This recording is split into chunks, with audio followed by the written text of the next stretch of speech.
One. So, hey everyone, we will do the official intro in just a second, but I just thought let us see our lovely recovering faces. And we were definitely talking about some, interesting characters that pop up in the crypto world. I kind of feel like in the social part of things, like a social blockchain, like Hive is, for example. Excellent mug, by the way. I feel like the weirdos kind of come out a lot, and also you get a lot of that in the hardcore privacy space too. And so those two sides of things we've kind of dipped our little toesies in, and there's some interesting characters.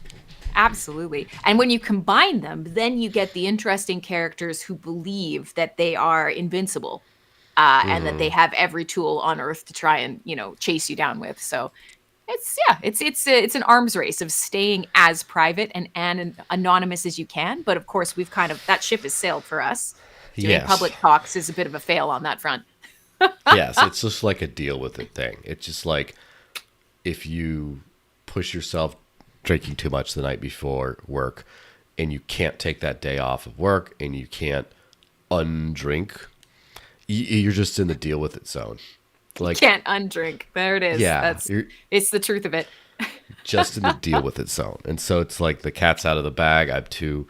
It's just like that famous meme, which I will actually, maybe I'll even put it up on the screen first, which I keep it in a tab constantly because I will need to share it like every few days, I guess, and it just never gets old.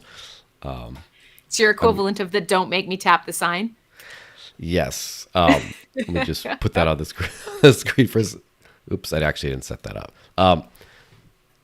It's the, just to describe it before I put it up, it's the hide the pain herald thing. And It says, it's just that the text is, when you bought into a crypto project for a quick flip, but ended up a community member. Oh, ow, my guts. Yes, not okay. I feel attacked. Yeah, it's brutal. So that's the wrong one. There we go. Perfect. Yeah, again, been so long that just kind of stuff. Let me just throw that up on the screen then, just so people can see. It only has like 485 likes. It needs a lot more because everyone feels an ouchie on this. Nicole commented on some meme the other day about like who you are in crypto based on the age you are, and it just like 17 to 20 is like full on degen whatever. Oh, I saw this. Yeah, Did you see that one? And I'm in the upper tier category and myself. how accurate is it? Oh, it's pretty fucking accurate. Okay, well, I am going to actually just put that one up on the screen. This is like the pre-show. I didn't intend to do this much pre-show, but why not? Because, there's a lot of cope that needs to happen in this situation here. So, crypto Twitter by age group. 17 to 20, shitcoin maxi with $40 on the line. Yes. 21 to 24, first job in crypto, thinks he's underpaid. You're not. 25 to 28, two failed startups, preaching founder learning. So precious.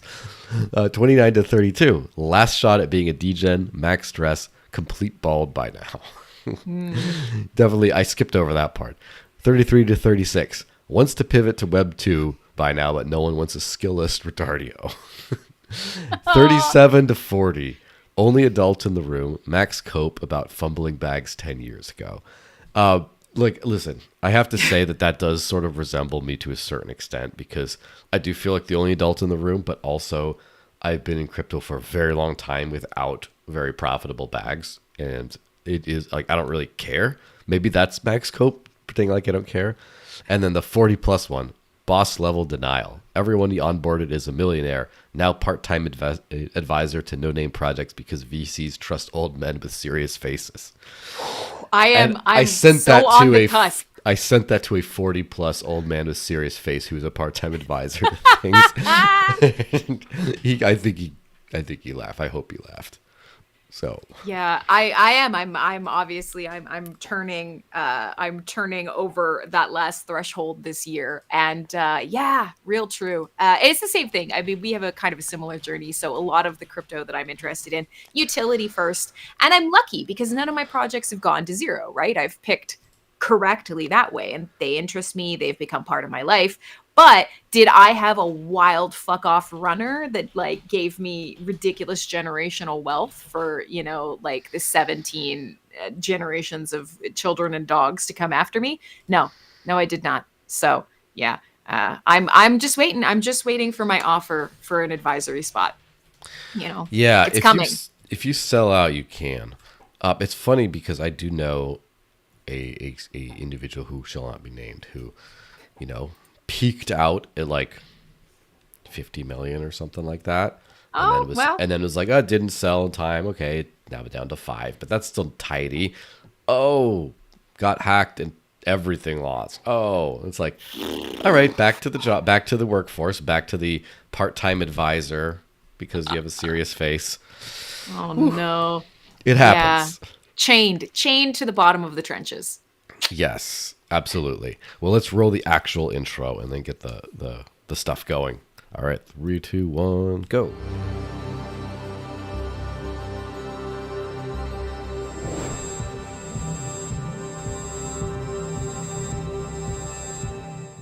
Look like a cokehead here. Anyway, hey, so everyone, welcome officially to the Digital Cash Rundown, episode 192. That's a lot of weeks I skipped since the last one, namely like 4. I'm joined by the one and only that I know of, CrimsonClad. How's it going?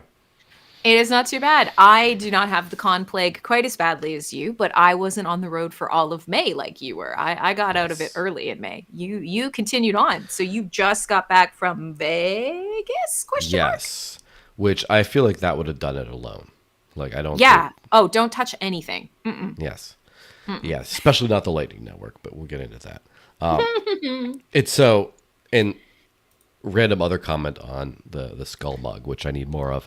Oh, yes. When I first moved to New Hampshire about 11 or 12 years ago, I had very few assets. And so I went to a Goodwill and I looked for glasses and I got a martini glass with like bare bramblies all around the edge of it. And I called it the Goblet of Woe. And I drank everything out of it. And it was amazing. Fantastic. It was like $4, and then I broke it at one point in a move, and I've never recovered.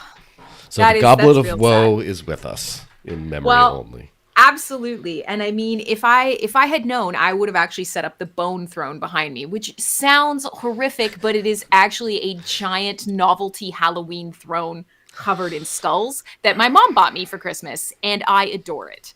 It's pretty rad. The bone, like, you can't not call it the Bone Throne. Absolutely. The fact that it's there. She also named it that. And I'll tell you, if you ever want to have an existential crisis that is, not related to crypto, have your elderly mother get really excited and text you out of the blue and tell you that she's in the Bone Throne right now. And she loves it. She loves the Bone Throne. I had no idea until she sent me a selfie and was like, look, I bought this for you on clearance at Christmas from Halloween. Yes. I've never heard, my mother's never told me that she's on the Bone Throne, and thankfully that will never happen. So struggle. I know of. Struggle. Yes. So much struggle. Yes. But so we don't I'll set it up for next time. We don't have much of an agenda for this one other than just, hey, recap and talk shit. So, or talk. That's what we're best at. Talk stuff. Let's hope that YouTube doesn't demonetize, but I don't really give a Bone Throne. So, let's just hit on first the glorious shilling, because it's not just a part of English currency. It is also actual thing that I do on this thing, which is shill specifically for Coin ATM Radar. And this podcast is sponsored by them, to the last of my knowledge. When buying crypto with cash, an ATM is much more reliable and safer than meeting some random person in a random place. And unlike an exchange, which could in fact freeze your account, you truly own all the crypto you buy. Actually, more on that in a second. With Coin ATM Radar, you can find crypto ATMs and other services where you can buy or sell cryptocurrencies for cash. On their website, you can search by coin, address, if the ATM supports selling as well as buying. And you can also search by geographical area, such as country, state, and city. You can also check and compare actual current fees at different ATMs.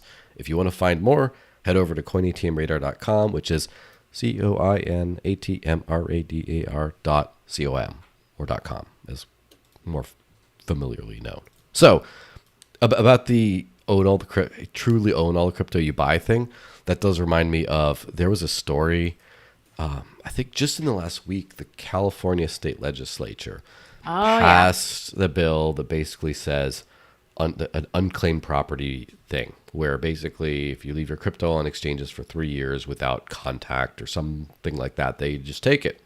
And I'm sure that's a great incentive to, like, there are already unclaimed property laws. As far as I have not looked into this, which is why it's not an official serious show, whatever. But as far as I'm aware, a lot of times they will, like, put it in escrow somewhere, or, like, something like that. Yeah.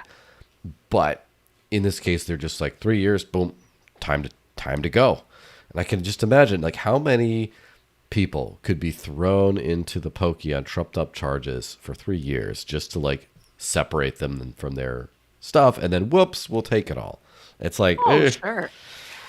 And when you think about how a lot of these exchanges gain new users outside our space, which is usually refer a friend, get them to sign up, we'll send them a couple bucks crypto. They ape in a couple dollars and then for whatever reason forget, lose a password, just don't care, whatever the case may be. It's money in the couch for them, for sure. Just shake these people right out. I don't know. It's gross. It's so antithetical to the entire idea of crypto. But that is the whole point of a centralized exchange. You're paying for some form of convenience and also to be, controlled under their rules. And some educations are expensive. And I feel like I say that every time I'm on your show. Yeah. You got to learn. And I have to say, like, I feel like if you lose your own money, you learn something. I feel like if someone else loses your money, you don't really learn as much. You just are mad at them. So, like, the amount of people that are like, oh my gosh, Coinbase locked my account because of this and that. Like, they don't learn the I left money on the exchange. They just are mad at the exchange. Whereas if they get their, Trezor support calls them and then says, can you read your seed phrase over the phone? The seed phrase word to confirm, and then you do it, and then you just lose everything. I feel like you kind of learn more from that. You kind of accept personal responsibility. So I do think you lose money in both cases, but you might reoffend, so to speak, if you lose it in custodial ways. Yeah, absolutely. Because it's easy to kind of pass the buck on whose fault it was. And we love it when it's not our fault. Things happened to us. We didn't have the agency to make a thing happen. So, oh, well, that's unfair. There's the universe again. And crypto kind of weeds that out of you slowly. Sometimes it beats it out of you quickly. But, slowly it plucks those nasty little habits out of you. Hopefully, if you do it Yes, right. Hopefully. It is always funny to me when I'm bummed at something that doesn't go well in my life that is my fault, and then when I discover an excuse, I get an elation rushing up. I'm like, you mean this can be not my fault? Awesome. And it's pathetic, but it's just, it's what happens. It's a natural response, I guess. But I like to be aware of that. I'm like, oh, look, I'm relishing absolving myself of personal responsibility. This is something. It happens. Yes. I mean, and any excuse is always a good thing, but that's been a big part of my journey is, obviously everybody wants to say that women don't know how to be accountable, but sometimes we do. And learning is always, it's an endeavor to be cherished and also to be sad about when it happens and you lose your money. I also feel like there's maybe the spicy take of the podcast. I also feel like there's kind of two broader categories of women, and one of them are people who happen to be female, and the other one is what that thing was talking about. It's one is SH3 is the other category. Yep. So we'll let that be an in joke there for those who know. it's funny, and I'm certainly not slamming on women, because let's be realistic. The more that I'm in this space, the more you see normies who are just woefully underprepared to work with their data, or they're just trained. We were all trained by the. We're gonna go on at a libertarian, I don't It's know great. what kind Go of for it. This is what it's sovereign for. rant, but you know what I mean. We were trained to be helpless. It's learned helplessness that is presented to us as security and health, and doing the right thing, and it's stunted generations of people. So maybe we should be grateful that there are both women and men in crypto who are kind of insufferable, because it gives us a foil, and it gives us sort of behavior to be like, oh, don't do that. Don't be like that. Don't teach Yes. other people to be like that. Mm-mm. Yes, that's definitely true. And I guess Adversarial learning, I guess. a big theme of all this, of my travels specifically, though, is running into the opposite, like the actual good people in crypto, because there's a lot of them. And also, feel free if you ever want to pass over stuff to put on the screen from stuff you went to that I didn't, for example, or something. Oh yeah. Well, But this time around, no, you've sprung it on me, and I'm Okay. not prepared. Okay. But yeah, you're right, and it's something we probably talked about, and I'm sure will seg into that. Is going to these events feels odd this year, because you're right. There's more amazing people and really great signal than ever before. And also, a lot of these events are becoming convoluted and taken over by feds and, all sorts of horrible, like, threat actors. And it's just corporate, and the spirit and the soul are being sucked out of all the events. How have you found this year to be? I have found, I don't know, I found this year to be where it's kind of peak. It's like the last few years were sort of peak scam, and now it's peak like corporate bankster scam. Yeah. And I It's also a different kind of scam. I also don't feel like I don't feel like it's an open secret. I feel like it's an open. Like there's not a single person at these conferences who's saying like, yeah, great alpha here. Like everyone's just saying like, look at all the stable coins. Everyone's saying, look at why is Amazon AWS have a giant thing in consensus? Why is Google here? There's no one who's not saying that, which I think is comforting. And it's kind of interesting how, like, because I've been in crypto a long time, so have you. And in the early days, when you'd have some sort of a general, like, liberty or alternative lifestyle type conference, or you'd have a financial conference or something, and then there was just this underground, like, pack of, like, rats of, like, crypto people of just, like, just like skirting around. Like, they don't belong there, but they're there anyway, kind of skirting around the conference. And, it's that fun little counterculture group. And I feel that now that the conference is all crypto, like consensus 20-some thousand. The Bitcoin one's even bigger. It's like 30 plus. And giant things. I kind of feel like there's still the scurrying, in a good way, rats of like the cypherpunks are still there. And it's just like now the big conference is called something that we used to be super niche. But it's the same dynamic. There's still, the faithful. There's still the good people. And there's still like for example, I wish I had a slide on this, but like at the Bitcoin conference, which I barely popped into, I mostly spent the time at the cool kids table, the Litecoin conference. The Litecoin conference, yeah. But the Bitcoin one, I did step in like to the actual like speaking spot just because I wanted to hear Ross Ulbricht speak, and it was right at the tail end of Michael Saylor's speech, and most of the room was like standing room only. All like most people just left before Ross's speech, which is like, oh, okay, this is disappointing. Weird. And then like they had like a chamber quartet with like a drum set doing this whole thing, and then they had this cringe ass spoken word dude coming on giving his Bitcoin poem, where he's like, it's not your truth or my truth or our truth, It's the truth. And I'm just like, what the actual hell is this? This is megachurch vibes. This is insanely It's culture, cringe. sweetie. Yes. And so I actually forgot where I was going with all that other than that stuff was cringe. Ross, you were at the Yeah. rats. Don't put Ross and rats in the same sentence, but we call the counterculture rats around the Bitcoin conference. Yes. Yeah. I guess it just got so weird and like, but there's still like the pockets of good people around. And so if you seek alpha, you shall find is I guess my message in that thing. Yeah. Well, let's show this first one here. I'd known just a random thing from my timeline, of course. Ruben, again, Firo, the project that he runs, Yes. flies far under the radar for how far out of its weight class it punches as far as like privacy innovation. I've known Ruben for a while. Finally got to meet him in person, partially because I recruited him to come to ETHDAM, which hopefully will not be called ETHDAM next year. It's the last year with the gross ETH label. So he's a great dude, great alpha, great everything. And there's a little picture someone took of someone being Sal the Agorist, good dude as well, of my chat at ETHDAM.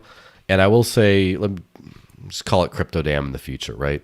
Yeah. Met a ton of old people, like people that I've sort of known from many, many years past from all around the world, all into OG crypto stuff. You know when you're like a dash bag holder that you like have resilience at this point after like 11 years, 11 years of all that kind of stuff. And so I have to say, like, I don't know if you could find a way to make it make sense next year, but when CryptoDam happens in 2020, what is the year? 26. Yeah. You should try to make it go. Definitely. And actually, it was on my list this year. This year was just, it's weird for me. And I'm kind of in this space where I have to kind of keep this summer clear because of some of the obligations. Yeah. But the FOMO was real. Even as I got home from Consensus and was like, I hate conferences. I hate this kind of, I never sleep. I haven't eaten in 4 days. And then, everybody moves on to the next one. I'm just like, oh God, all my friends are there. Yes, it's definitely the friendly FOMO. And I have to say, like, this was my third one in a row, I think. Yeah. I know it's one of your favorite events. Yes, I would say as far as like a crypto conference, very specifically and very consistently, I would say it's the number one. And it's every single year. What's the funny thing about it is it's been kind of the same size every year as far as like numbers of attendees and scope and things like that. But most conferences get watered down and grow. This one's the same size, but like the ABV, for lack of a better term, has been cranked up every year. Like every year it gets more hardcore, more cypherpunk, more like alpha, as I should say. And it's kind of like let's say you go to Consensus every single year, and it's the percentage of good stuff in Consensus goes down as it becomes larger and more corporate, but there's still like a certain group of like, the rats, the good rats, like scurrying around, like the good stuff is still there. It's kind of like that, except you don't have to see the corporate stuff. That's not even there. You're just seeing like it's just like injected into my veins. Like it's just like the good stuff is like right there and being like dialed up. And that's one of those reasons I've been very active in trying to promote the conference and try to get more people to come to it, especially once they shed the ETH kind of labels. But I would definitely, and I have to put her picture up on the screen. Eleanor, who runs the conference, is one of the top humans of crypto. In fact, it's funny, she had a show she used to do called Humans of Crypto, but she's kind of like the North Star of the whole thing. Never let the alpha go, never compromised on a single thing, never compromised on like the quality and the profitability of the conference either. Just definitely a role model, and especially for all like the ladies out there, some of whom might be tempted to go like the hofluencer route or whatever. And just like I think it's crypto. Yeah, crypto. Yes. There's a lot of really good role models out there if you look, and definitely Eleanor is one of the top ones. And, I look up to her. I look up to a lot of things that I can learn on how to build a community better and stuff. So, yeah, good conference. So you should come next year. You specifically, Done. but you generally people out there. All y'all, as they would say. All y'all better be there. It's very American. Merca. Yes. So there's definitely that.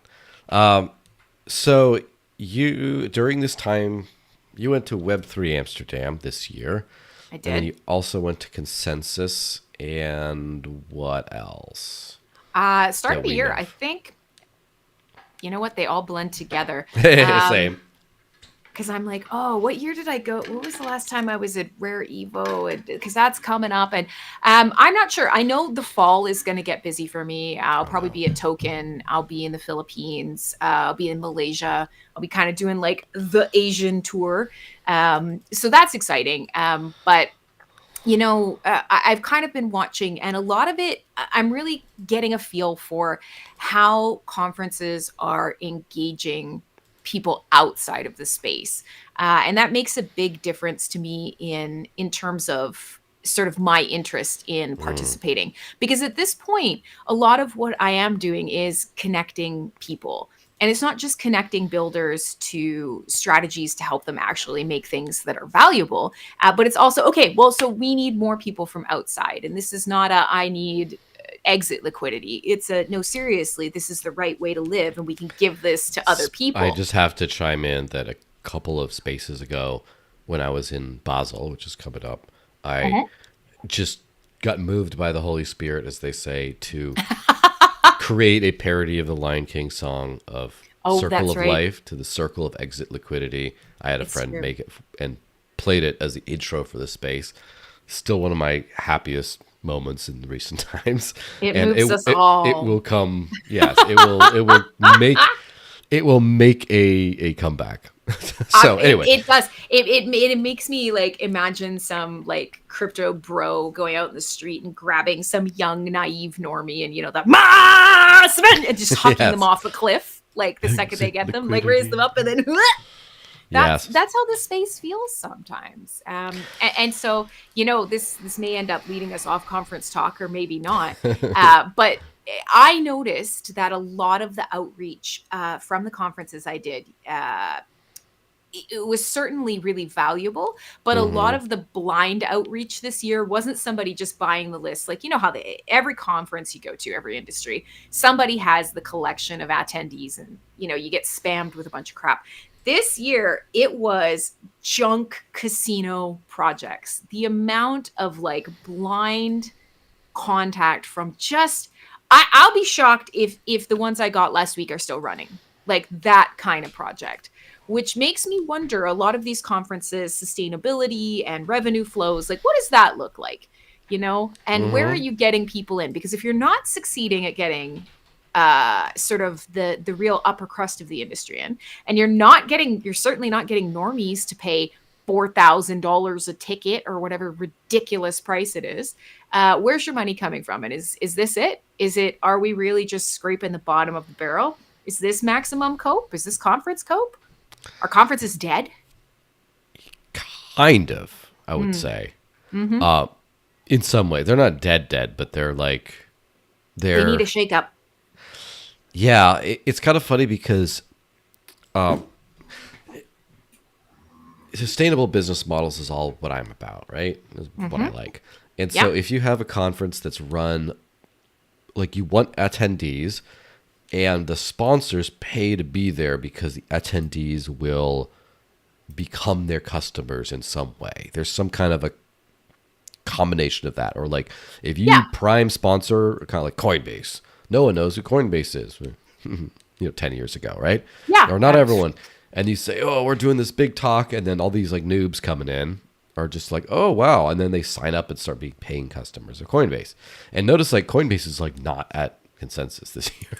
They just like they don't need to be, right? They're already No. there. Yeah. But so then who is there?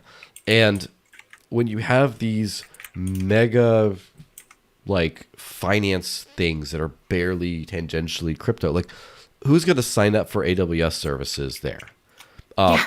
It becomes very like like it's almost like It's performative. buying into the space almost, rather than trying to get actual usage. Or then, as you mentioned, the scam thingies, the sketchy things are just there to see if they can snag a degen or two on the way out. It doesn't, and it feels like the conferences like are making a show of trying to be serious and having a real product and real users, but then they're really just like, running on the casino or the suits.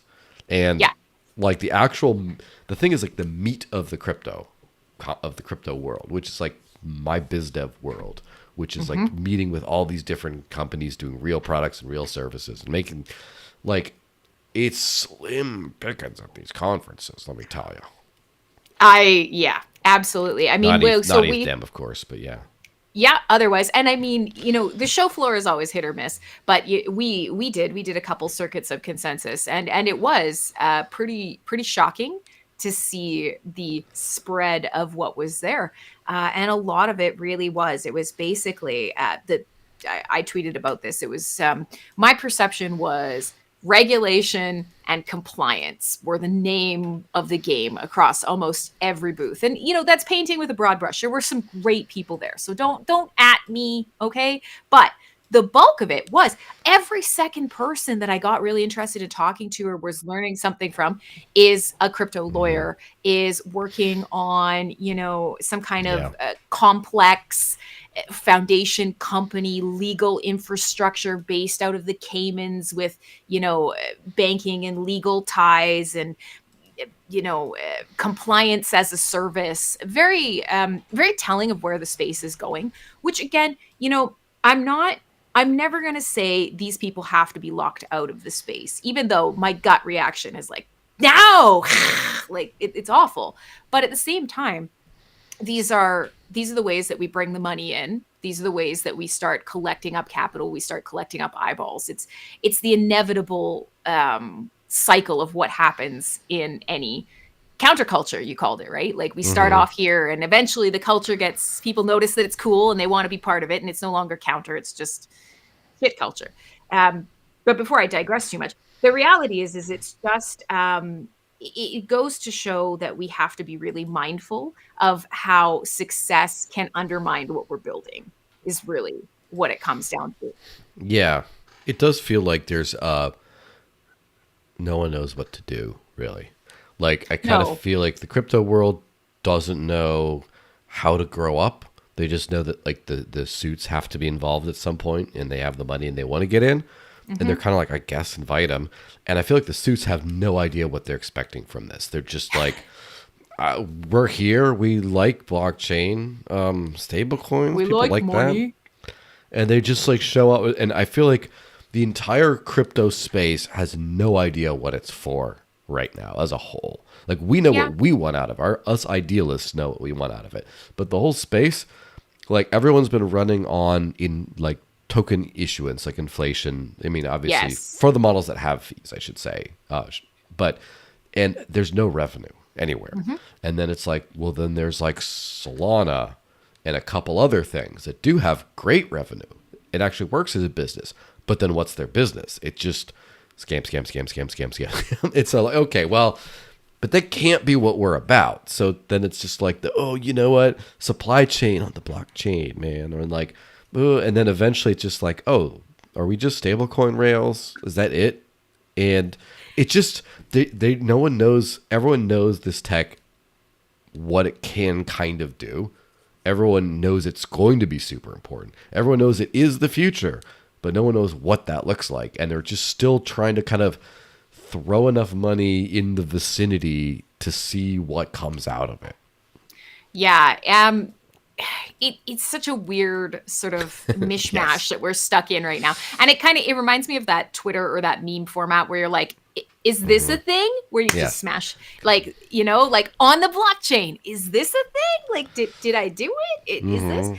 But realistically, we know that for many things, blockchain maybe can be a part of the overall process, but there are lots of stuff that just put it on the blockchain is one of the dumbest things you can do. Terrible for user experience, wasteful in resources, no actual extra benefits, just buzzwords and hype and whatever. But it certainly, and you'll probably have noticed this since we do a lot of biz dev, DevRel outreach liaison stuff. I am definitely finding that people that are crypto natives, especially younger people, but even myself, like not being in the more traditional workforce for a while and just being head down here, the attitudes and the way you approach problems and everything is very different than a Web 2 corpo mentality. And whether we like it or not, there is a reason that some of these corporate entities are so large and so successful. There are some aspects to organization, there are some aspects to the way that they handle business, even though it's shitty and gross, that works and it's replicable, and they have skill sets and experience that people in this space don't have. And there's going to come a time where you will see, and I don't know what this product is yet because it's certainly not Lightning. Like, I know you want to bring that up.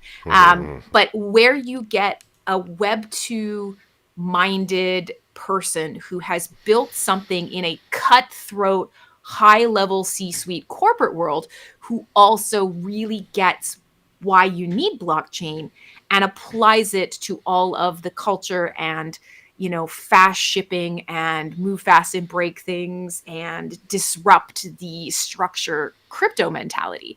What does that person look like? Is it a great team where you get two people who are foils? Is it one magical unicorn person that, you know, teaches and brings in more? I don't know, but I don't feel like we've hit that fit yet. I know there's probably people who would say there are some institutional products that have. I haven't seen it yet, that unicorn. Yeah. I do sort of feel like it has to come from like an entrepreneur just setting the standard. Everyone would be like, oh yeah, let's do that.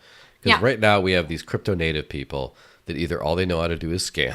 There's so many of those, or they're just they know everything about crypto and they create companies and products for other crypto people. And that's kind of where they're stuck at. And then you have the other world that is just like hires a blockchain engineer and is like, build me a blockchain. I hear all the cool companies have blockchains these days. And they just build and then where does that make sense? And neither side can fit it. And so someone has to build a Web 2 style company, I guess, from scratch. Hybridized businesses, honestly. Yes. And the thing is, I think that it's going to be ridiculous in terms of someone is going to build a successful business, and then both sectors, both the crypto native sector and the non-crypto sector, are going to be like, oh yeah, that's how it's done. Let's just do that. And then all of a sudden, everyone's going to get on the same page because one entrepreneurial mofo just made it happen, and then everyone was just waiting around, twiddling their thumbs until they could figure it out. And someone figured it out, and they're like, oh, that's some. And by the way, figure out something painfully obvious. This is not going to be something like next level. It's going to be something basic. Like there is a company out of Brazil called 88i that is doing micro insurance stuff on the blockchain. And they're going to be working with Dash on some things. And they already have a lot of revenue for like micro insurance for ride share for the duration of the ride and things like that. And they're actually making business from real customers paying to solve real problems right now. And so when the blockchain component of that fits in, and you're like, oh, the decentralized data storage, you can look up and all this stuff. We save a lot on this. It's like, great. Then no one's going to hear about it, and except for like our tiny community yelling about, oh, look at what we did. But just we did it first. No one cares. No one cares. It like I have a feeling that like Visa and MasterCard and things like that are going to just migrate to stablecoin rails of some kind, and no one's really going to hear about it outside of a couple of stuffy press releases. And then someone's going to be like, what's this blockchain I've never heard of that's generating 100 million in fees a day? Yeah. And it's like, oh, it's the one that MasterCard uses to block. What? And it just, oops, popped up. Now we go. Yeah. But we need the killer apps first. Well, and that's just it. And, we could say whatever we want about the fact that there's no crying in the casino, even though we built the Uh-huh. most miserable, like life-ending casinos on earth. I don't know if you saw the Speaking statistics of the other Vegas. day. Yeah, speaking of Vegas, and this is not crypto specific. I mean, Hmm. it's a human foible. We will gamble on anything. Like, ooh, I need to eat today, but I could take this $2 and get a scratch ticket down at the gas station and I'll win a boat. And now you're not eating. That is the human condition. But whether we like it or not, this cycle and last cycle and even sort of this last maybe couple cycles, the breakout products have been essentially casino gambling projects. They have. Uh-huh.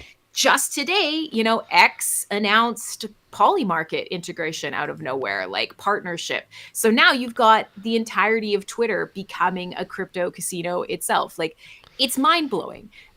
Is it good? Well, probably not. But that has been the thing that's moved us forward the last couple metas, whether we like it or not. There's, all these like hang in there motivational posters where it's like, you climb the ladder one rung at a time and consistency gets you there. Wrong. You have to skip 7 rungs in one go to make some momentum in this space. And the things that have pushed us have been essentially complete shit show gambling apps. Absolutely. And I will share my favorite Uncut Gems meme that I've seen. It's literally, Truth. I'm going to put it up on the screen. It's a little, where he says, let's fucking bet on this. Let's bet on this. Bet on this. It's like, it's like no one. Crypto people. Let's bet Yeah. on this. Absolutely. And so I need to make a version of that just says like, let's put it on the blockchain. Let's put blockchain this stuff because it's like any random Put it on thing. chain. Put it on chain. Yeah, Oh, put your freaking, Don't get me started. But- like when Timmy H chain, like I mean, you get on their own blockchain before you know it. It's just all that random stuff. We're already up to layer 3s. There are people who are bandying about the idea of like, super infrastructure connective level 4s, like, or layer 4s, pardon me. Like, it's going to happen and it's going to be awful. Yes. Soon. Well, the Timmy H thing is of course a allusion to the great country of Kazakhstan, and as I will switch over to this post We from don't- my first day ever in the great country of Canada. So I'm going to speak here as a Canadian. We no longer think of Timmy's as Canadian. Well, what The is it then? holding- Minnesotan? The holding company that owns Burger King, I think it's technically Brazilian. The holding company that owns Burger King bought it. But, like Canadian mentality is, the States bought it and they wrecked it. Bleh! So that's the general sort of probably Canadian true. consensus.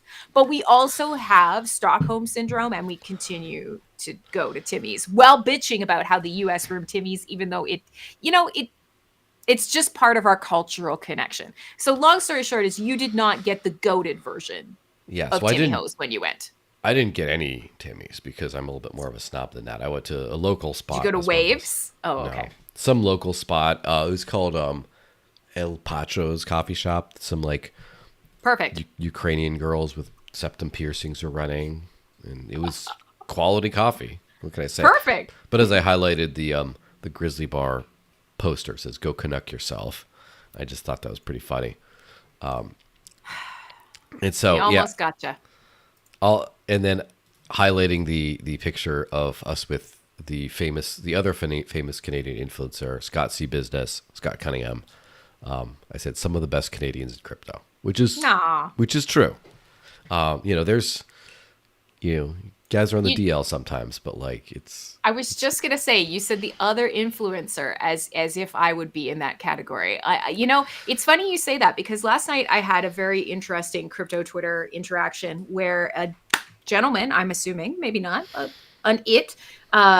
dredged up one of my like 2-month-old posts about how I'm, sort of moving forward and looking for more opportunities to build natively in the crypto space.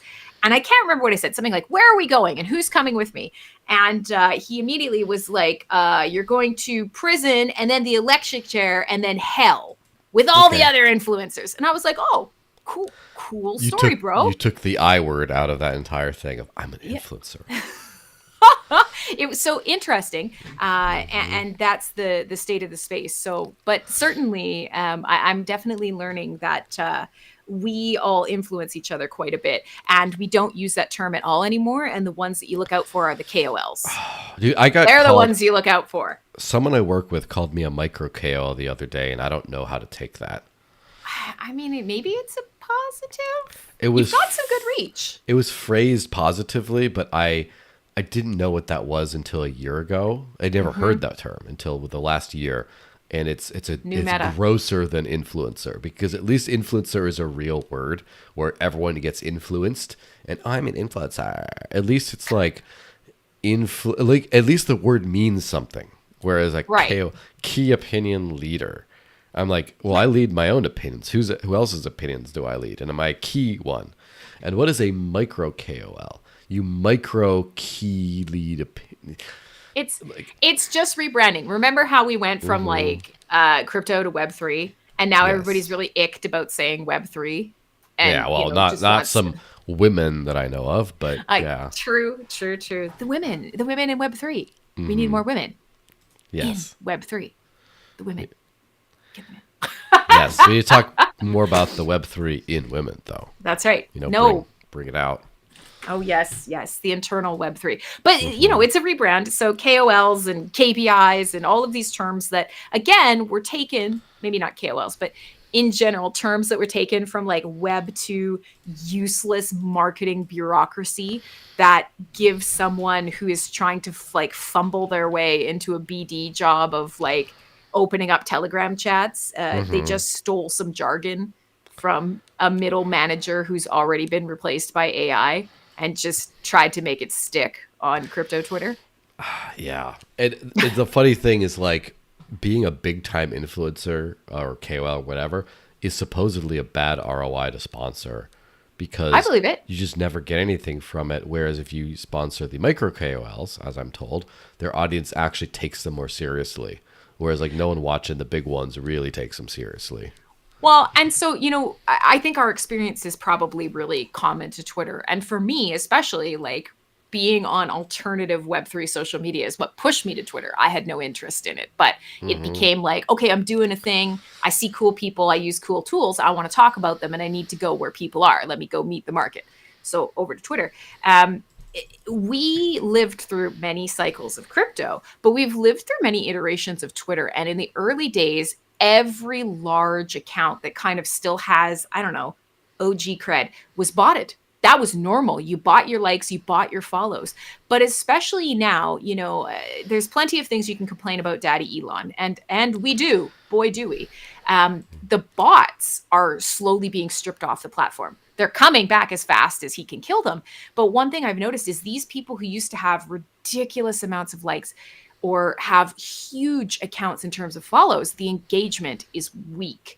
And I definitely find that a really useful metric. I have no problem with going and engaging with or following a project with like a couple dozen, 1,000 followers, or maybe not, they haven't even hit 10K yet, but their engagement is real. People are interested. They're critical or excited or asking questions or commenting. But then you go to somebody who's got supposedly 2 million followers, they have a post and it's got like 17 likes and then 4 bots saying, I'll help you reclaim your scam coins, follow my Signal Telegram. And that's it. That's the only engagement they have. It's a big, big change in the last year or two. Yeah, I have noticed there's been a lot of those changes, a lot of different versions of those changes, but I have noticed that a lot. I have to call out my good old buddy Fluffy Pony for his massive amount of followers and his lower than me engagement, despite I have like 10% or less. Like because clearly, also I'm pretty sure during those times, a lot of those people bought a lot of those followers, and I ain't paid for nothing. But it is kind of interesting how that's what I'm saying about like, I guess I should embrace the micro KOL kind of life because if you can do it without being a piece of shit, I can kind of keep track of everyone who comments on my stuff. Like I kind of know who most of them are, or there's a new face, and there's almost no like, there's no one. I love that no one comments on 90% of my stuff, just to have a comment there. Everyone is like, it's like all sincere until I shit post about maxis, and then at a certain level, at a certain level, but it's not even that. It's like, if I get not even to like 100 likes, but if I start getting to the 150, 200 likes on a certain post, then the random laser eyes just pile in to say nothing. It's like you hit the threshold, and then it's just like, you're into like medium KOL zone, which is not a good one.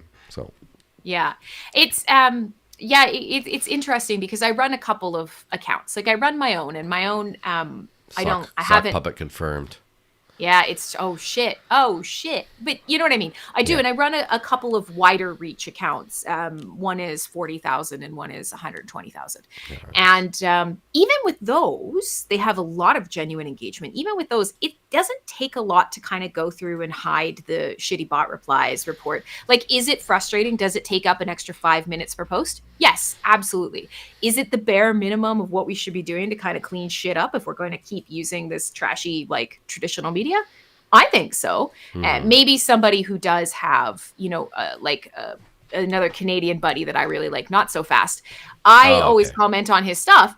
The amount of bots that target his posts is shocking. So maybe it is. Maybe that's insurmountable. But I mean, isn't that what WorldCoin wants to fix by totally, secretly, definitely not adding your retinas directly to Palantir, even though their literal symbol and technology looks exactly like the evil wizard ball? I don't know. People aren't the brightest. Yeah. But I do see hope in all this maelstrom of malaise or whatever. And at Consensus, I really liked the Acronym Foundation's booth.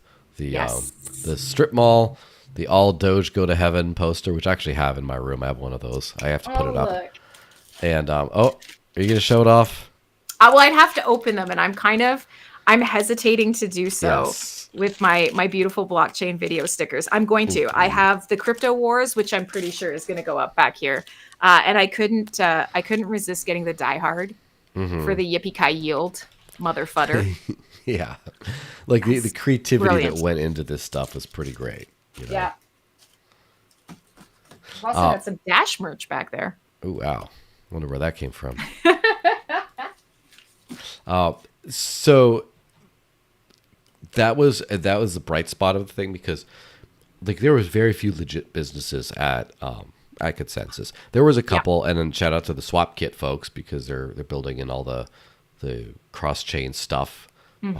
And they were there, but then the blockchain video strip mall the Acronym Foundation put up was to highlight those little NFC burner wallets that you could load some crypto and you could go pay for things. Yep, there we go, Digital Spenders Club.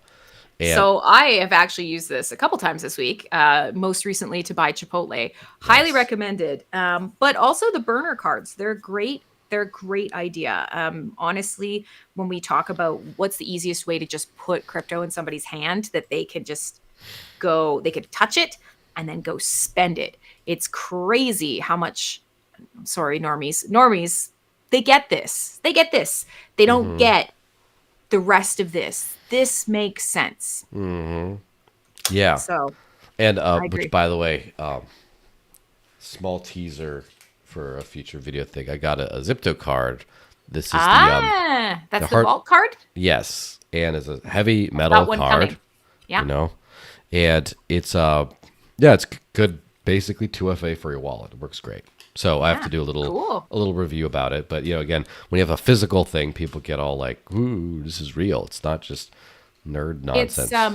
It's true. And for a lot of people, like, we kind of forget how humans learn. And this is one of the biggest things that I find really motivates me inside of crypto. And when I'm talking to people, is we forget that we move from the concrete to the abstract. It's very difficult to immediately grasp an abstract concept. And it starts in childhood. And that continues to be the way that we form neural pathways as an adult. So somebody who starts out like with a debit card that they're holding goes, "Oh, I get it. This is where my money is. I'm going to spend it." And then eventually you load it to your phone and your Apple Watch and you're like, okay, boop, there goes the money. It's the same thing. And eventually then you can start explaining to them that it is just kind of like those numbers that are moving around in the background. But for once, you can actually see that and check on them. you have them. They're not, out of your grasp. And it makes it an easier transition into starting to talk about some of the really abstract concepts, which unfortunately a lot of people in our space are like, yeah, package that up, make it sexy, give it to someone. No, they don't Let's care bet about your on that. node. Let's bet on this. Let's fucking bet on it. Yeah. Don't, Is that too? don't do that. Don't do that. They don't care about running a node. They don't care about being a super user. The idea of having a tiered key system that, protects them, ask me how I know, is a super amazing thing and also incredibly overwhelming. Like, the more that we're abstracting out and abstract accounts and, snarks and everything that's happening is a step in the right direction towards that. So yeah, A++, anytime we can put something tangible, crypto related in someone's hands, it's a great learning tool. Of course, it's also like not even an attack vector, but like somebody's immediately going to learn this and be like, oh, can't I just replace my card? No, you literally threw your wallet away. It's gone. Yes. The wallet is gone. Yes. So yeah, there'll be some work no matter what. For sure. But it is a great thing that not only are people advancing the technology, but from what the acronym folks have told me, it seems like they got like 1,100 people to spend crypto at Consensus. And that's a lot of flipping people. Like, well, you are kind of the poster boy for, hey, I live off no crypto. one uses, no one uses crypto. For me and no one else. So it is really interesting because obviously this has become quite a bit more the norm for me. I've got slightly less options than you, living in Canada myself. We're very Luddites. We're fucking Luddites is what we are. So I don't get all the options that you get, but I spend crypto day to day quite a bit. And, this card is connected to a Flexa wallet and also to some Wallet Connect options, blah, blah, blah. But one thing that I will say, certainly, is that I was so shocked. I went to a pizza day here in Vancouver. I don't know if you were probably on the road for pizza day, but I made sure to go out and buy pizza. Obviously, have to do it. Great. Went awesome. Fantastic. Bought for a couple different people, used 2 or 3 cards, spent some crypto. Great. And then I went to a party. And I was sitting there and I was chatting with someone and, what do you do? Oh, I'm an Ethereum dev. Okay, cool. What do you do? Oh, well, I'm working with a DAO in a social ecosystem, but I'm moving my whole life over to paying and using crypto day to day. And you would have thought that I would have like chewed up that pizza and like baby birded it at him because the look of dismay and disgust on his face. And he was like, no, you use it. And I was like, isn't that what this whole event is about? Like, why are we here, broski, brochacho? What is Pizza Day about? I'm going to start using brochacho. I've not heard that one before. Brochacho, my man, my guy. But it was really interesting and no harm, no foul. He was a really nice guy. But just the wrapping his head, he was of the camp of the use your fiat, save your crypto. And I get that mentality, but also until you run out of fiat. No. Yeah. You should run out of it. What do you think? Like, listen, I have to say, and not to interrupt the rant thing, but like, no. First of all, I think the Socratic method is criminally underrated for getting people to understand basic things, because you tell them a sentence and then they just give you a different sentence back, and you just get nowhere. Sometimes you make them stand by their dumb statements, sort of, and ask them follow-up questions until you get there. But the simple thing, like people. There's nothing that so many people get annoyed at me for saying this, but I don't care. It's your show. People love, like, dum-dums love Gresham's Law. They're just like, oh my gosh, because they don't really understand it, but they know what it is, and they think it's like a trump card. It's just like when boomers talk about crypto, like, yeah, but what if there's an EMP? Ooh, foam. Right on the table. You can't get past that. And just say goodbye to all your online banking accounts and you don't have any cash. Yeah. Say goodbye to your, life support machine in the corner. I mean, come on, everything's gone. Yeah, exactly. Like, you're not gonna but it's just the trump card thing, and it's just like Gresham's Law. It's like I don't believe that. Like, well, it's fact that good money, bad money push out good. Why? You say why? And then it's like, well, what? Then they have to answer. It's like, well, because you spend your bad money first. Yeah. Okay. What happens when you're out of bad money? You spend the good money, right? No, but you then earn it. I'm like, and I just say, ew, gross. Why do you keep getting bad Ew. money? Ew. Like, I don't just say, well, in this hypothetical, why would you continue to acquire bad money? I just look at them weird, like, you keep getting bad money? Gross. And Yeah. then they have to, no, but it's just at my job. It's like, you could get paid in crypto. I should show you how. You have to put them in the awkward position of defending continuing to acquire money that they themselves have said is bad. And that's why they try to spend that first. And Well, that's a mind fuck for them. They're just like, why am I doing this? Oh, but then I have to spend my good money, but it's valuable, so I won't spend it, so I'll spend the other one. But then what do I have to spend if I don't spend the bad money? I need more bad money. And it's just like... Yeah. Yeah. And that's where I was going with it, basically, is, it's interesting because for somebody who doesn't really care one way or the other, when I say, oh, well, I'm actually earning and spending and sort of generally moving my life into digital, private, sovereign solutions, they're like, oh, that sounds neat. That's cool. And then, I'll get them here's something to read, or here in Canada there's a service called ShakePay, which is a central source, but it is a great option for gamifying people getting a faucet that is fairly safe, and then also lures them into getting paid in Bitcoin or Ethereum or paying bills. So it's that gateway drug.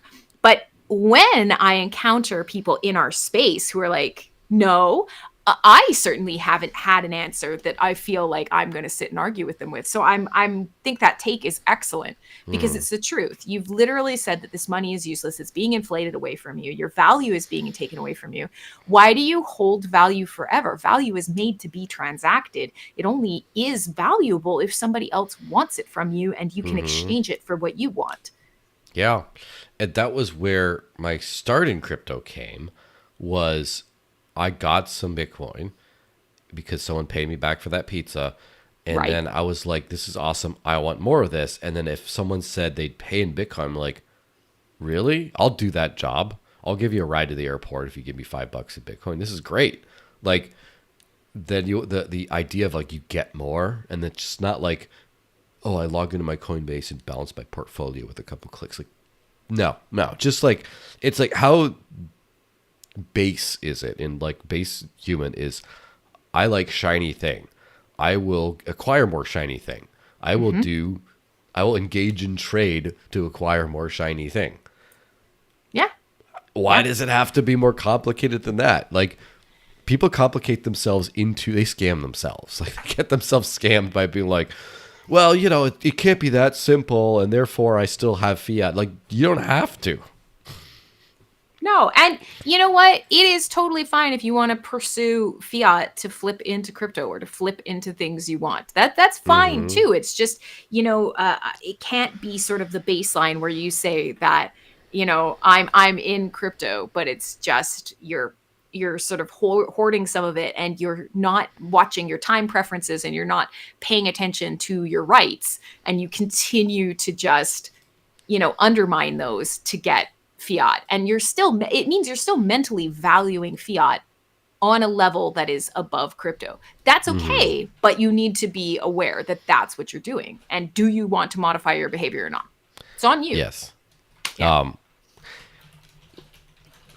I have to admit that I did get momentarily distracted right on the transition part, because someone posted, because I'm looking at like the post, like the thing next to throw on the screen, and someone made a AI meme of Elon Musk and Pete Davidson holding hands saying, Elon, no. And I just like, listen, I can't. I am but a simple man. I have to look at that at least. I have to. He's Mr. Steal Your Girl. Yes, of course. Apparently so. Yeah. Well, let's flip to Switzerland for a second, right? Yes. Basel. So, I went to speak at Crypto Basel, and the only reason I did that, other than I will go anywhere, is I cold reached out to a bunch of places seeing if they wanted me to speak, and they were like, "Oh yeah, we'd love to have you speak, but we don't know if we can afford you and stuff." And I'm like, "Listen, I just will travel is all I ask. Travel for. is That's it. fine. That's fine." Yeah. And they're like, "Oh really? That's great." And so it was a smaller event, like a 1-day event with like. I was there for a couple days beforehand running around and stuff too. But it was a smaller event of like 180 to 100 people, something like that. Still a decent little conference. But it was kind of interesting. Well, first of all, the entire conference was in German, and that is not a language I speak. And most Germans cannot understand Swiss German, like 10 to 50% max understanding. I didn't even know there was, dialectical variations. So there you go. Yes. Supposedly, it's easier to understand Italian as a French person or as a Spanish person, or French, Italian, Spanish are more Language mutually stems. they're very different languages, let me tell you, but they're more intelligible mutually than Swiss German is for Germans. The other way around, though, Swiss Germans can understand 100% of German, which is kind of like not fair, but whatever. Like they don't care. It is, they just slip. So the conference was in High German, I guess, actual German, but Yeah. I was one of, I think, 4 English presenters. The only one of those who did not actually also speak German, though. Everyone else was like local and stuff. I was the weird outsider. And it was a good conference, very like, I would say much more alpha focused. Some like, but more like old school Bitcoiner in a lot of ways. And there was some like Maxi stuff going on. There was like the Relay app, which is kind of like Strike for the Swiss or something, where you just like buy Bitcoin easily with one click. There was some heat your house with a Bitcoin miner company that like, one of I've those. seen these guys. I'm not going to lie. Tempting. It's tempting. Yeah. I mean, I'd have to actually do research to see if it makes sense, but like, it seemed interesting. It's like, hook it up to your water heater and it just does all this stuff. I'm like, okay. And then some other like random like blockchain thing and some, other fund here. There was a Swiss watchmaker who was talking about his like NFTs for the watch. They make the fancy Swiss watch. It comes with some NFT that's a proof of all this stuff, and like it was a bunch of good stuff. And then my favorite one was a lady who has been developing for games, a game developer since the Tomb Raider 1 days, and like designed Halo 2's like Cortana like physical form and stuff like that for all the gamer nerds out there and stuff. But it's huge into like the metaverse and all that. And Yeah. People did like and really resonate with my talk, which is great because, I'm Mr. One Trick Pony over here. As far as like the things that people will actually have me come out and talk. But that was a very good conference. If you're in the Swiss areas, I would definitely recommend going next year. I should also say that there was a really cool, and I sent you this post, artwork of a like, the Satoshi Nakamoto, like the anonymous mask, the Guy Fawkes mask with the hood. Yes. Holding a Bitcoin coffee cup. And it was like, I really want to get a print of that and put it on my wall, because it's just a fun artwork, but it also hits to the core of the thing of, this is real money for real things. This is what matters. Is if you could buy coffee with it, that's, it's the coffee is the meme, right? But it's the truth of like, I know the Monero bros like, you can buy drugs and children, it doesn't matter, and like, but who here buys drugs and children every single day? Like most people don't. They buy coffee every single Only day. occasionally, just on the off recreationally. Which that reminds me of Mark Zuckerberg when he went on Theo Von's podcast. I love how awful that guy is at seeming human. You just ask him, hey man, you drink coffee? He's like, no. It's like you could see his nicitating eyelids, Yes. like, come on, he said about drinking coffee, he's like, I have before, only on vacation recreationally. It's like, who says they drink coffee recreationally? Who says that? It's just, I refuse to believe you're in tech if you're not directly mainlining it. You, sir, are a liar. Yes, unless he's not a human. So, and here we are back to the reptile talk. Yes. Yeah. But yeah, so for me, any excuse to putter over to Switzerland is nice, because it's sort of like New Hampshire. It's nice and rich and calm and clean and boring, but like in a good way. It's just like, this is so nice. It's like the opposite of Vegas. Yes, absolutely. Yes. Ugh. And have you been to Vegas, by the way? Yes. I'm sorry. Yes, I have. Was Well, it? I've done it for many conferences. And actually, in my previous life, in my younger life, I worked in sales of luxury goods, and every luxury goods sale Guess conference. what you do now? Yeah, right. Wah, wah.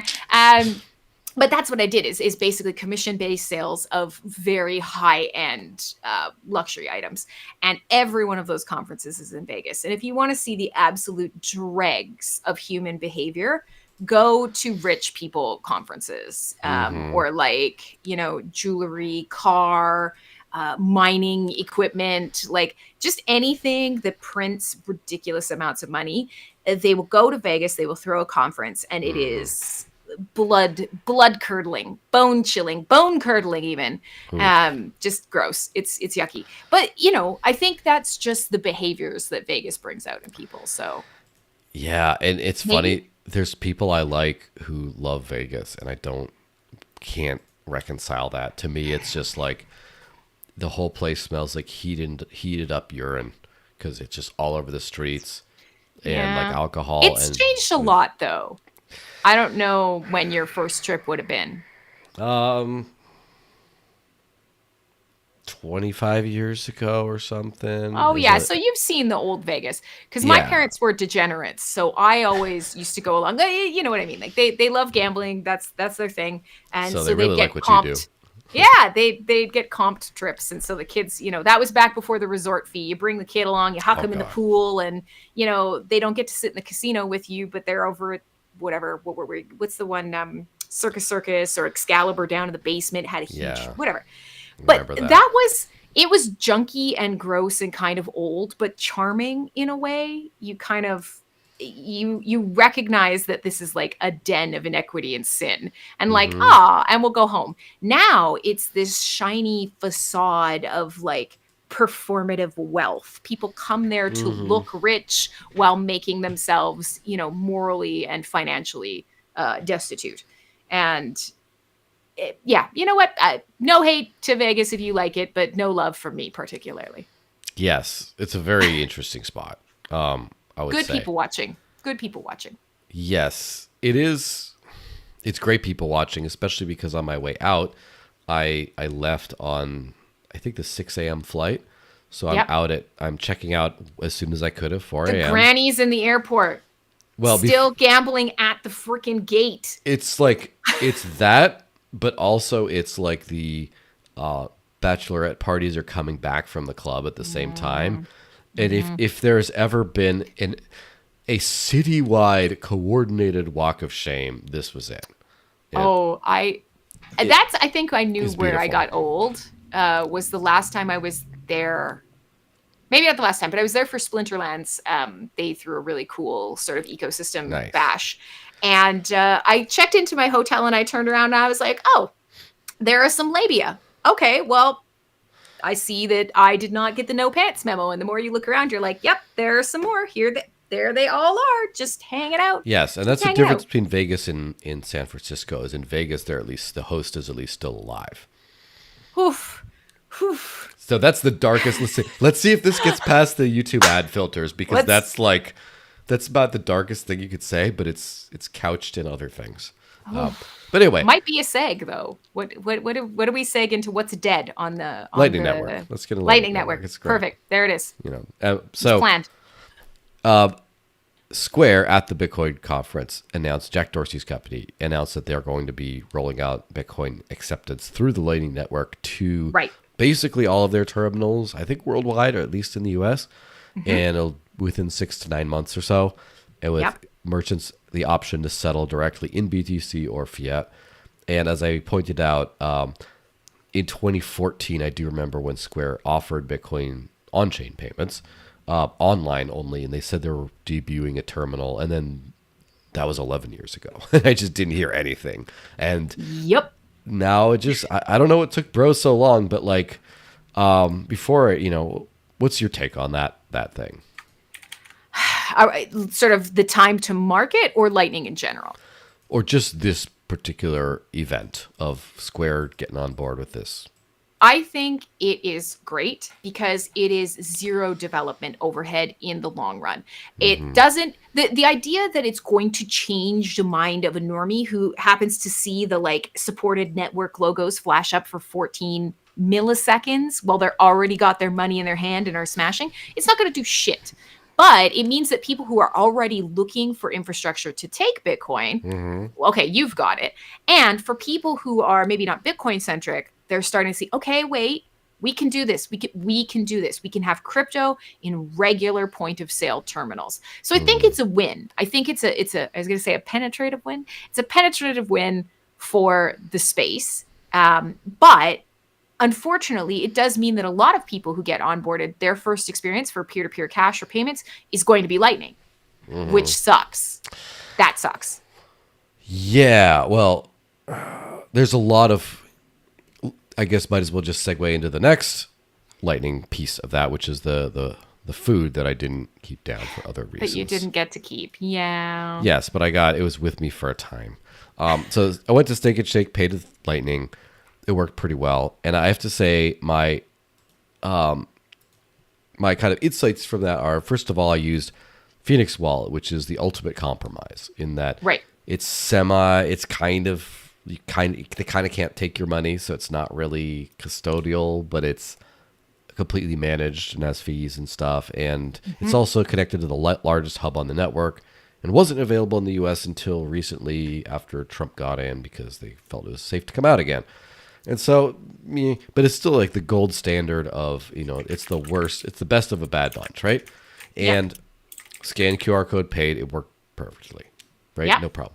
So they brought out at this particular location, because they said, oh, nationwide, and they did this big weird thing at the conference where Steak and Shake had like a booth where they were selling merch as well as tallow jars, because they're like the tallow fries and stuff is their thing.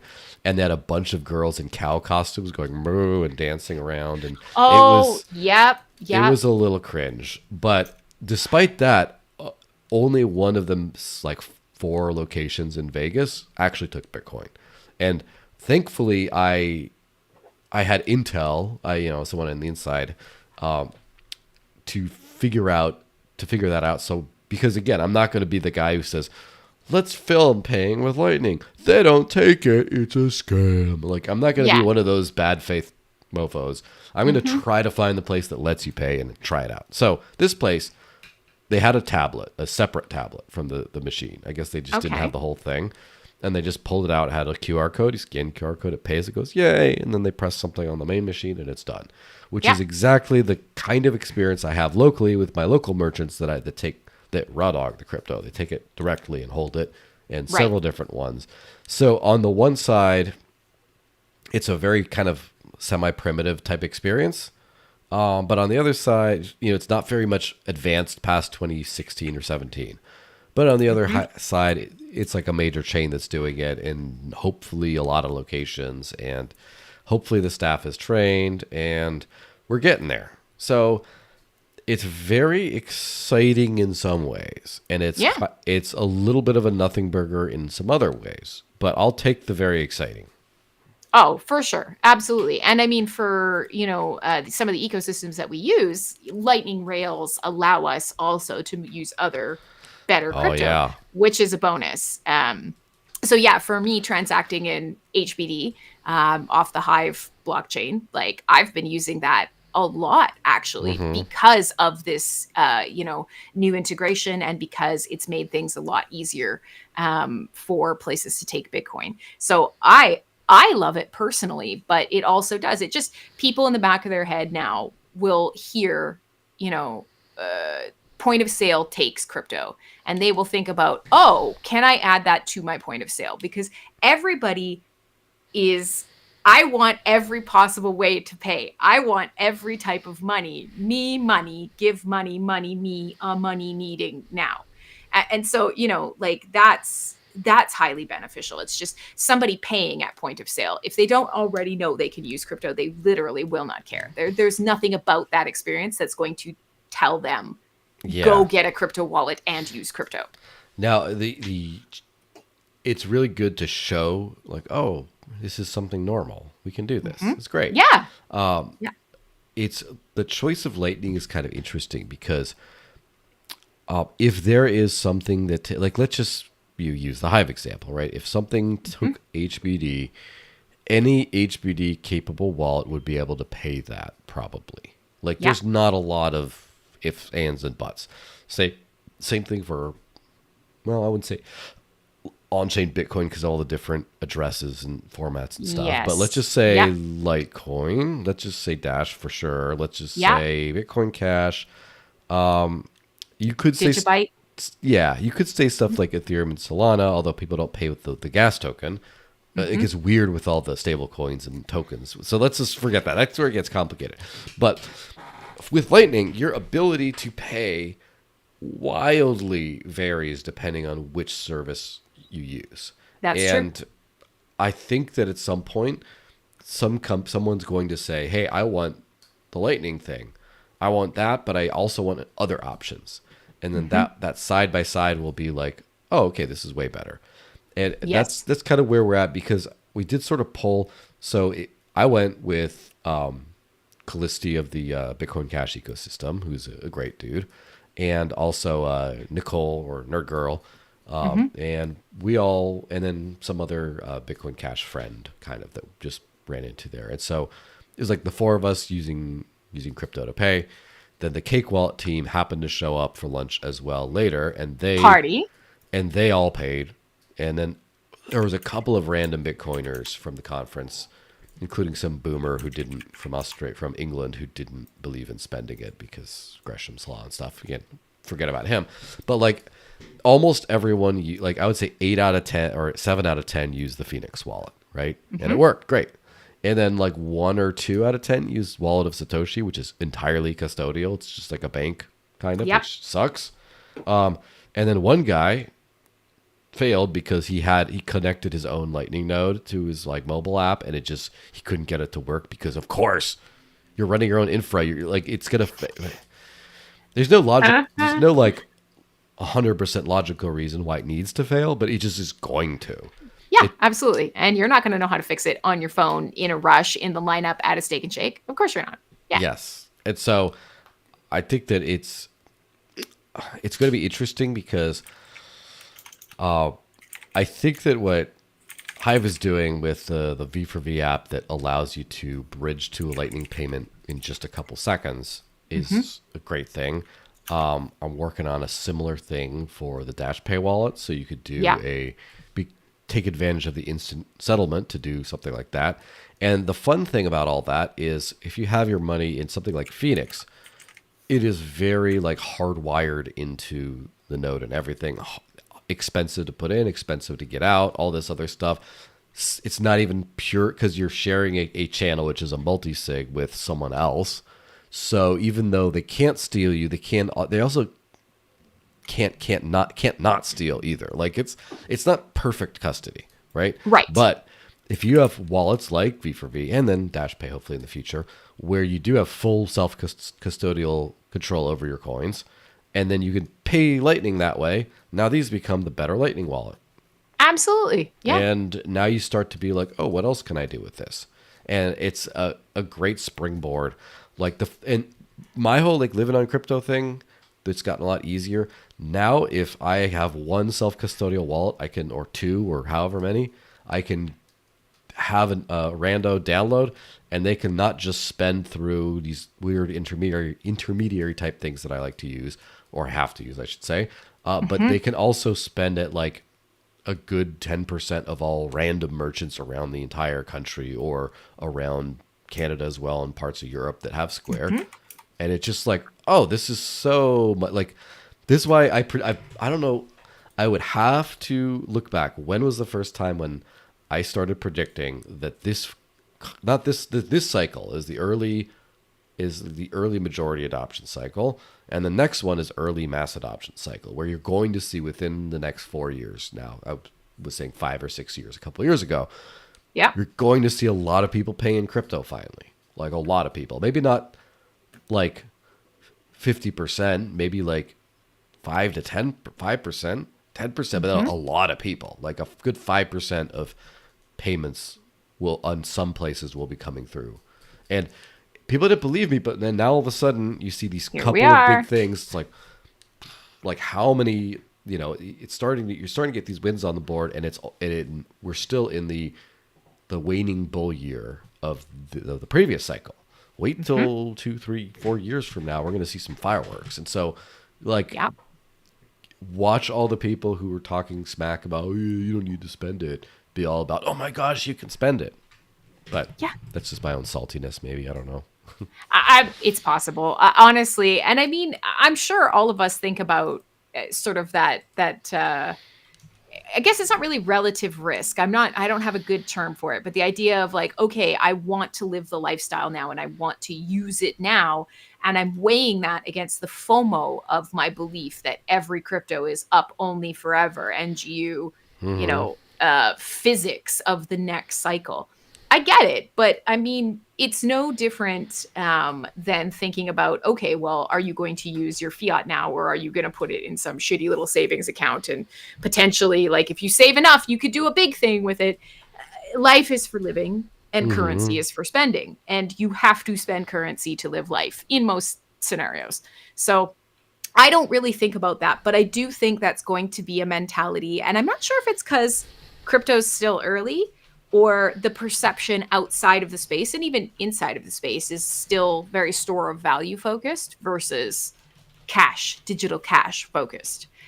So I don't know if that's part of the adoption run. It's not just, okay, well, suddenly I can pay everywhere and everybody's talking about it. Or is that just a change in the way that we talk about most crypto? Yeah, it'll be interesting to see for sure. We're on the cusp of something. Yes, we're on the break. What is the thing? What's the thing? Yes, there's a lot of the tech being. Let's bet on it. Let's bet on it. Bet on that shit. That's the problem. Is every single time not every single, but like 7 out of 10 people I've onboarded to start using crypto, their next thing is to buy a bag of the token. Yeah. And then message me about what the price is doing.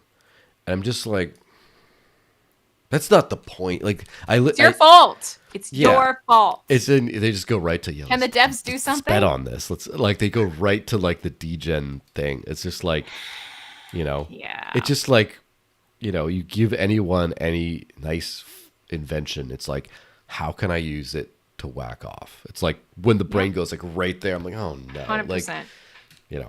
But let's hit on Ross Ulbricht, by the way, speaking of alpha. So that's right. The entire point of me going into the actual conference was to hear Ross speak. And as I put this quote, it said, from life in prison to superstar, the hero we need in the age of sailor. And I have to say his speech was a little like low key on things. He was mostly like very grateful for being out and very expressing gratitude to the crypto community for getting him out. The meat of his thing was, he was like, wow, technology's come so far since I was in, including crypto, especially crypto. And his message was, he said, we want 3 things. He said, 3 things matter: freedom, decentralization, and unity. And he just says, make sure we preserve freedom, make sure we preserve decentralization, and then let's not fight amongst each other. And it was mostly like a Bitcoin-y type talk, but he did, the clear message was, let's not fight amongst the other crypto coins. Let's work together to fight the beast. And some people got salty about it. I saw not a lot, but some. Some of the laser many. eyes went into hella overdrive. Yes, and we're saying, can we unpardon him now? Just like, what kind of ridiculous nonsense is that? Like, send him back in. I honestly want to say this is like terminally online brain rot. I've definitely found that, since we've been talking about Twitter's changes, and obviously, I'm sorry, I'm never going to call it X. Let's just be so real. I'm old. I'm not changing. All of my effort to adapt has gone into the digital and like sovereign space. It's Twitter. It's fine. But, all of the changes over there, certainly what I've seen is, the For You tab, useless, completely useless.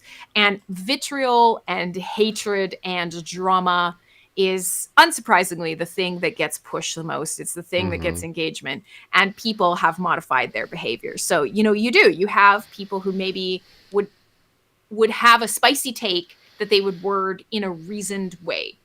Like, here's why I think this. But now it's just like, yeah, just throw the whole man away. Like, I'm gonna come like shit on your face. Like, it's wild what passes for content now, and the behavior and the modification to behavior that I'm seeing. And I've noticed a lot of people that, certainly the cohort that we've grown up with on crypto Twitter, is even they're starting to think like, I don't like it here. I Mm-hmm. don't like this. But it's still forcing people to behave that way. Or maybe not. Maybe it's just bringing out what was already there. It is funny how like also the algo has changed so many times over the last year, Shockingly. Like, and notably. I've sort of tried to keep up, and I kind of have found my north star of just doing the stuff that I do, Hmm. which the top, experts, as it were, will tell you the same thing of just like create good content and network with people. And that's what I Hmm. do. And like I use it for what I use it for, and it works great for me. I have noticed though, just like with like the TikTok algorithm and other things, I start to see the algo sometimes where I look at Yes. like some days I'll be scrolling through my feed, and then out there'll be like a video of like some lady getting into a fight and just smacking some dude across the face with a shoe, and I'll stop and look at it for a second. I do that too much, all of a sudden like world star type videos are all I'm seeing, and it tells me I need to stop looking at that stuff and go back to just looking at crypto posts. Or every once in a while you dip too much into the politics stuff for just a second. You don't even have to click Yep. like, you just put your eyeballs on it, and then the algo's like, oh, you like this, here, tick some more here. Yep. And it's very reflective, I find. And so I think that the FYP, as it were, Hmm. needs training and explicit. It's not like a set it and forget it training. Like you have to constantly. It's an interesting like allegory for real life about like you have to be constantly mindful about what you consume, and Yeah. it's one of those Yeah. things where in in like life, like you want health, it's kind of, and you're mindful of the food you consume for like a generic kind of health. I just want to be healthy. But in this, it's not just I want a good timeline. It's like you want to, if you want an alpha timeline, follow the alpha people. Like anyone you know who's that way, follow them, look at their posts, like their stuff, more will show up, and like echo chambers pop in. I'm getting a little bit too much certain kind of spacey content because I look at the Monero like drama over Yes. what way I don't. This is definitely YouTube cancellation territory. So in the interest Yeah. of keeping the stream up, I'll leave it Gentle. cryptic for now. But yeah, all that stuff. Hmm. But let's hit on the Litecoin Summit, because that was the more the highlight of Vegas in Yeah. the waning hours and days of my sanity and health. And so I hosted the privacy panel here, Hmm. which had some very cool people on it, including Dr. Capiel Amarasing, he's been involved in the Particle project for a while, which is kind of like one of those open bazaar type successors, and one of Hmm. their big products, something called Basic Swap, which is a atomic dex. And he's been on this channel a few times since like 2021 or something like that. So we Hmm. go back a few years at least. And then David Burkett, the guy who the Litecoin developer who built the MWeb privacy integration, and then Seth for Privacy, who works for Cake Wallet now, but he's a mid-range KOL, I should say, in the privacy and mostly Bitcoin Right. and Monero space.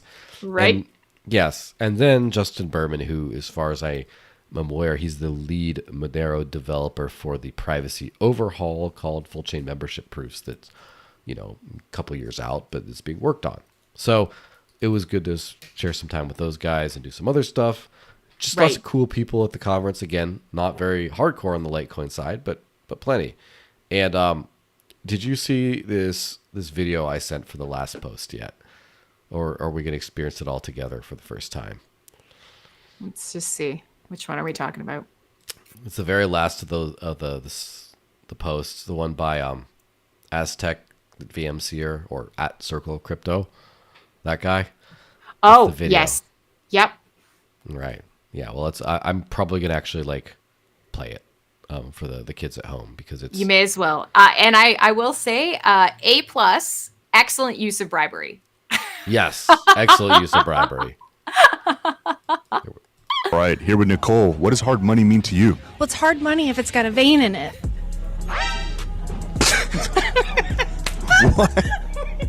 Litecoin.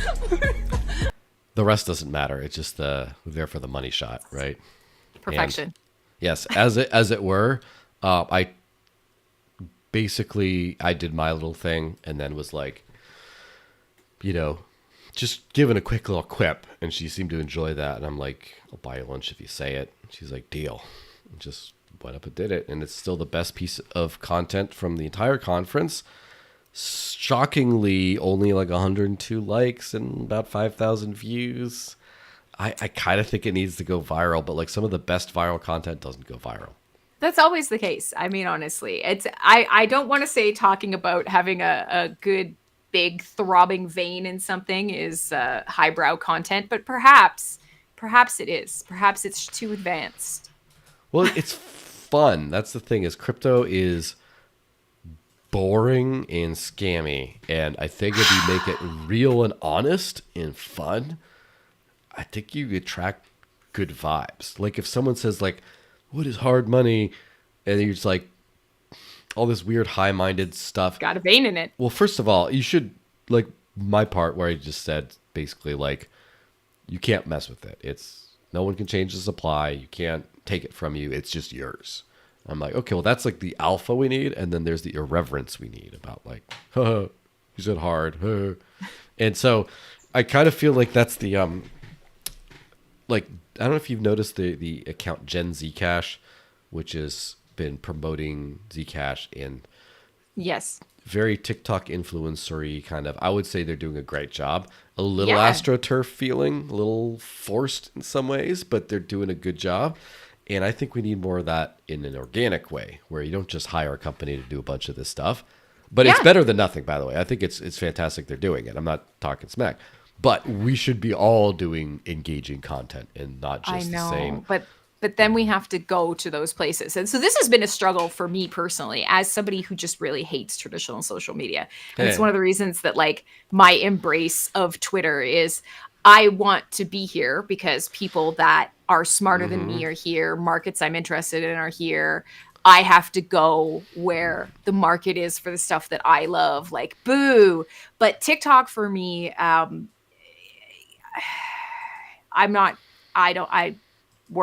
don't have any. I'm not really sure that I'm going to ever make that jump. I'm going to have to, do my regular shows or whatever, and then hire somebody to clip really embarrassing shit, make it funny, and then put it over there for me. Somebody who's really good at this is Brooke Lacey. Like her TikTok presence is killing it. She's funny. Yeah. She's intelligent. And she's done a really good job of taking over a place like TikTok authentically, which is cool. So the hope is, braver souls than I, and probably you. Am I going to see you on, doing a Dash TikTok dance anytime soon? Well, I don't even know how to do I don't know any of those things. But I wouldn't mind doing like the short form. I used to do short form things where some of them were clips, but some of them were also just like me, like basically a me talking to the camera version of my posts. And those always did okay, but like, I just don't have time. Like 100% the issue for me. So we don't have an excuse now though, because there's a million people who want to be paid in crypto who will help. I know because I get yelled at by my community a lot. Like they're like, bring back the radio show. Like we'll make clips, we'll do the thing. And they will. And it's true. And I suck. But we also have every AI tool under the sun now, not to put our community members out of a job. But like, it's cope. It's definitely cope on my part now. Like I just have to do the thing. And I know this because I know that like you're a likable guy. We have fun. We say fun things. Hopefully somebody doesn't clip the parts that are, out of context, a little rude. The Vegas versus San Francisco park and stay where it Correct. Stay in the 4 people watching this show kind of area. Let us stay there. Perfection. But you know what I mean? And so it is. It's going to take everybody who's here, who's engaging with, genuine interest and fun, getting outside of their comfort zone or embracing tools that make them better. Because for me, the stuff that I suck at, there's tools for all of it now. I have no excuse. And, it's just like getting crypto into my life. If I do not make that effort, I do not find the tools, then it won't happen. And it's my own fault. Get it together, lady. So also you, I guess. And the rest of crypto, all of you, get it together. Yes, absolutely. Get out of your comfort zone. And that's one thing I have to say, like, in terms of, like, I hate management, right? Yep. Managing people. And so I've gotten to the point where I can tell very, like, basic level people to say, like, do this, do that, and then not like that, do this. Or not like, in just like basic stuff, that's fine. Like, leadership is in get people to get motivated to do things that maybe they're not paid to do and stuff. I figured that part out, part of it at least. I've also, the people that are like, or like me, where I'm good at working together with people like that. They're just on the same page, on the same mission. It's just that middle ground where you got, like, it's not quite just like the Fiverr thing, but it's like it's a real thing, but then the quality, like, but I've realized everything I suck at is something to change. And it's annoying to say because I don't want to fix my posture and lose weight. I don't want to Boo, the consequences of my actions. Yes. Boo. Boo, boo, boo. But like you have to, if you like hard money, you do hard things, I guess, right? Perfection. TM. Yes, you got to oven that hard money yourself. Yes, your life needs to have a vein in it, right? you need a little, maybe that's a good part to end on. Everybody's got to get a little veiny. Do you have a thing to shill in this moment? No. I mean, obviously I could talk about Hive all day. I could talk about Dash all day. I could talk about all the stuff I use all day, but we did talk all day. So, yes. Find good tools. I think that's the big shill that I've been making a lot lately, because a lot of what I get asked to talk about when I, go around is talking about how we actually build sticky, valuable, usable, sustainable marketplaces and value. And that comes down to do things you want to do as a human, build a really robust tool set. Tribalism matters to a degree, but we are also kind of moving to a space where our lives get better if you expand a little bit. If you have a blockchain you love, look for where it crosses over with other blockchains. If you use one type of tool, look to move into the next one. If you're all about digital cash, start looking at social. If you're all about social, start looking about, financial tools. Build something that makes you even more resilient. Yeah. That's it. That's the tweet. Do the thing, for sure. I can't drop this microphone. I guess, the big things I would say is do the thing. Whatever the thing is, if it's like live on freedom money, build your own thing, live on whatever the stuff is, start doing it and you'll figure it out. But the other thing is, to wrap up, I guess, the conference theme type thing, I think you should run into other people. Like, the meet 100%. Space is underrated, speaking of veins, but the meet space is underrated, where I find when I run into people at conferences, so much gets done that doesn't get done over proverbial Zoom. Absolutely. It's just, and there's like your community members, you need to have events local-ish to you, or you have to run into real people in the real world. And I kind of feel like gathering is like the biggest untapped secret weapon of crypto. Of like, well, two things. One, use your actual blockchain for stuff. Two, criticize it so you can fix it because it sucks. And three, gather. Well, I mean, that's my number one thing, is where humans gather is where marketplaces form. Marketplaces drive development and solutions and friendships and adversarial relationships. And they drive literally every single thing you do as a human, including just extending our tenure on this planet. So Absolutely. Gather, 100%. Also, you really, you're forced to communicate effectively. which I think matters in a space where a lot of us have become terminally online. So Yes. like, go talk to somebody you don't like is a really good one, because almost 100% of the time you will probably just kind of like come to a place where you're like, well, okay, I don't like your opinions, but you're not terrible. Or I hate your face, but you make some good points. And it forces you to just kind of pick and choose out of the chaff Or what my is valuable favorite to you. one, your Spin kick them. opinions are dumb and I don't like your face either, but I'm on a panel with you. But this is not anything this year, by the way. Just before anyone starts to try I'm gonna say try you've literally just shared all the panels but we're on. Like, yes, and this is shade. none of those, I should say. But actually not but like I'm sharing a conference or whatever, our panel. But you're literally there in person, and I cannot be socially accepted if I punch you. So I just got to True. deal with it in a way Yeah. that's, hey, you know what, like sometimes there's, if you have nothing nice to Do say, uncomfortable things. the option is not always to say nothing at all. Sometimes you have to say something that's truthful, not hurtful, and keeps the peace. And, hey, well, he's a member of my species, and I appreciate that about him. Yeah. That's all I can say.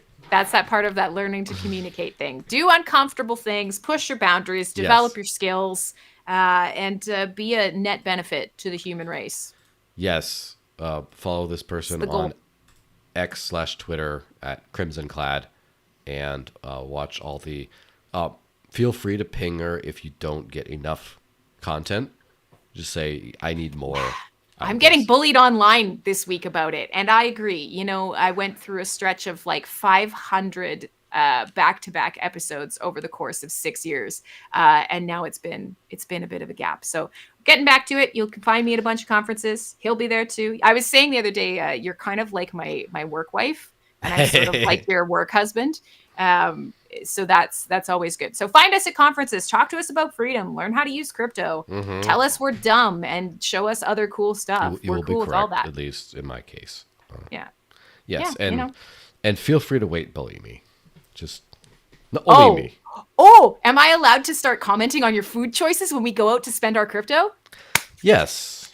All right. Unfortunately, but I will. Yay. I won't change them. But Friendship. Yes. Maybe. Perfect. I will leave it, because I know you want to wrap up. I will leave it as I have 8 hours till my Dash core node syncs. I was doing a bunch of stuff, and I've spun up a bunch of nodes for some of the blockchains I'm experimenting with. So Nice. I've moved out of just plain wallet territory, and I am looking at node running. So here you go. Don't go to Lightning Node territory. You will not come back. Lightning? No, I have no interest. Thank you. I for a while was using a wallet node simultaneous whatever deployment, and I just scrapped it. I use HBD on Hive. Listen, I collect 15% APR, and I can spend it in less than 30 seconds anywhere Bitcoin is accepted to Lightning. Yep. Perfect. All right. Makes sense. All right, everyone. Peace out. Have a good weekend. Tell me who you want on the show next. And we'll see you in the next week or so. Bye-bye, guys. Bye. Happy weekend.